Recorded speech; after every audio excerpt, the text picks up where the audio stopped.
you could, our next question is, if you could change one thing in your own life or in general, what would that be? You can interpret that any way you want. Oh, sure. No, it's easy. I would have, back in the early days of skiing and going out in the sun, I would put more sunscreen on. I've had a few things cut off. I got you. I got you.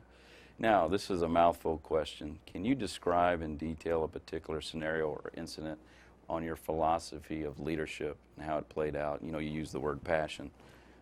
Let's see. I would say just the process of raising money. Sure.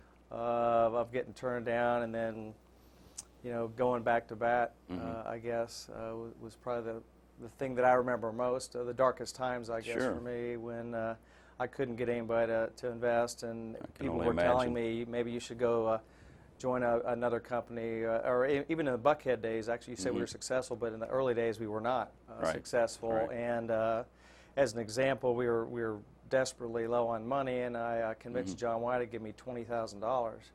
And so I used $10,000 to pay off bills, and I took the other $10,000 and I put a bunch of TVs and set up for entertainment at Buckhead, the one on Hurstburn Lane. Yeah.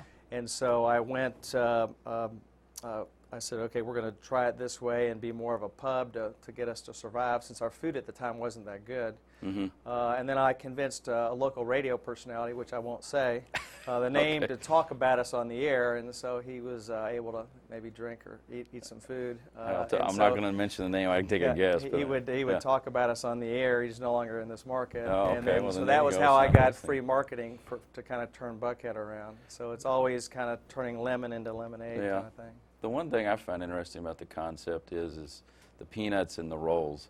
Sure. What's the logic behind that? Because I think that's one thing that draws people in, especially, you know, families that are trying to budget. And also, do you ever have people that just come in and do that and not really order anything, unfortunately? I think everybody orders something. Well, good, but the peanuts is there for people to have something to do with while they're waiting to get served. The rolls is just a hook for us, you know, homemade. So while other restaurants, you're kind of looking for your server, waiting for your drink, we put the bread down as soon as you sit down, and it's fresh out of the oven. So people are able to start in the bread and the peanuts immediately.